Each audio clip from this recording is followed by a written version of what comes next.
नमस्कार दोस्तों, स्वागत है आप सभी का कृष्ण विचार की एक और नई वीडियो में। दोस्तों, आज की वीडियो में हम कहानी सुनेंगे भगवान श्री कृष्ण और एक गौरैया की। वह गौरैया जो कि अपने 4 बच्चों के साथ खुद को बेसहारा महसूस कर रही है। आगे कहानी में जानेंगे किस प्रकार भगवान श्री कृष्ण अपनी लीला दिखाते हुए संकट से गौरैया की रक्षा करते हैं। तो चलिए दोस्तों, अब कहानी शुरू करते हैं।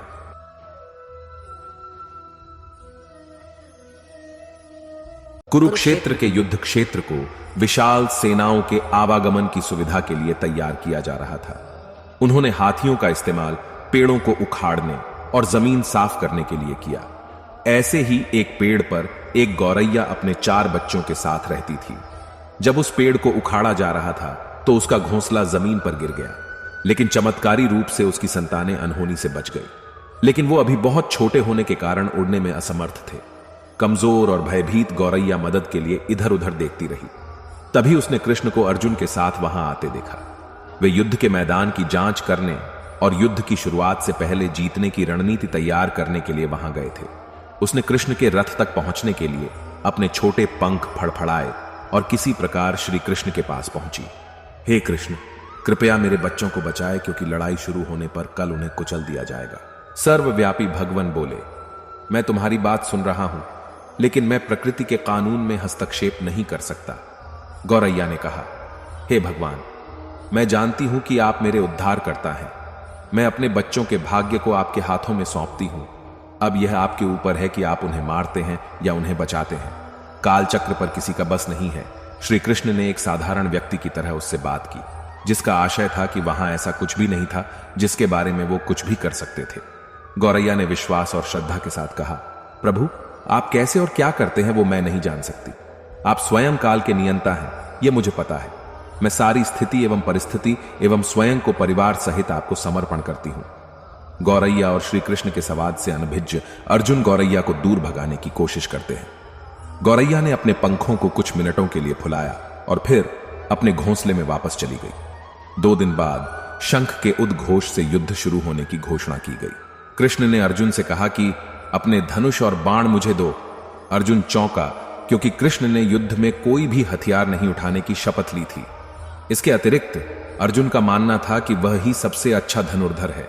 मुझे आज्ञा दें भगवान, अर्जुन ने दृढ़ विश्वास के साथ कहा। मेरे तीरों के लिए कुछ भी अभेद्य नहीं है। चुपचाप अर्जुन से धनुष लेकर कृष्ण ने एक हाथी को निशाना बनाया, लेकिन हाथी को मार के नीचे गिराने के बजाय तीर हाथी के गले की घंटी में जा टकराया और एक चिंगारी सी उड़ गई। अर्जुन ये देखकर अपनी हंसी नहीं रोक पाए कि कृष्ण एक आसान सा निशान चूक गए। क्या मैं प्रयास करूं? उसने स्वयं को प्रस्तुत किया। उसकी प्रतिक्रिया को नजरअंदाज करते हुए कृष्ण ने उन्हें धनुष वापस दिया और कहा कि कोई और कार्रवाई आवश्यक नहीं है। लेकिन केशव, आपने हाथी को क्यों तीर मारा? अर्जुन ने पूछा।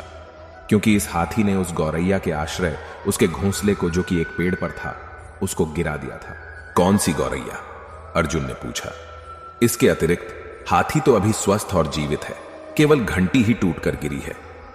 अर्जुन के सवालों को खारिज करते हुए कृष्ण ने उसे शंख फूंकने का निर्देश दिया। युद्ध शुरू हुआ। अगले 18 दिनों में कई जानें चली गईं। अंत में पांडवों की जीत हुई। एक बार फिर कृष्ण अर्जुन को अपने साथ सुदूर क्षेत्र में भ्रमण करने के लिए ले गए।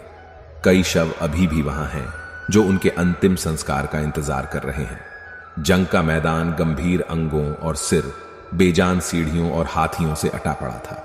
कृष्ण एक निश्चित स्थान पर रुके और एक घंटी, जो कि हाथी पर बांधी जाती थी, उसे देखकर विचार करने लगे। अर्जुन, उन्होंने कहा, क्या आप मेरे लिए यह घंटी उठाएंगे और इसे एक तरफ रख देंगे?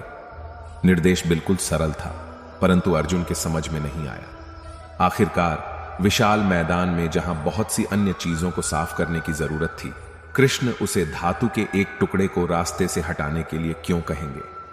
उसने प्रश्नवाचक दृष्टि से उनकी ओर देखा। हां, यह घंटी, कृष्ण ने दोहराया।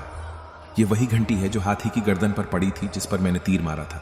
अर्जुन बिना किसी और सवाल के भारी घंटी उठाने के लिए नीचे झुका। जैसे ही उन्होंने इसे उठाया, उसकी हमेशा के लिए जैसे दुनिया बदल गई। 1, 2, 3, 4 और 5। 4 युवा पक्षियों और उसके बाद एक गौरैया उस घंटी के नीचे से निकले। बाहर निकल के मां और छोटे पक्षी कृष्ण के इर्द गिर्द मंडराने लगे। एवं बड़े आनंद से उनकी परिक्रमा करने लगे। 18 दिन पहले काटी गई एक घंटी ने पूरे परिवार की रक्षा की थी। मुझे क्षमा करें हे कृष्ण, अर्जुन ने कहा। आपको मानव शरीर में देखकर और सामान्य मनुष्यों की तरह व्यवहार करते हुए मैं भूल गया था कि आप वास्तव में कौन हैं।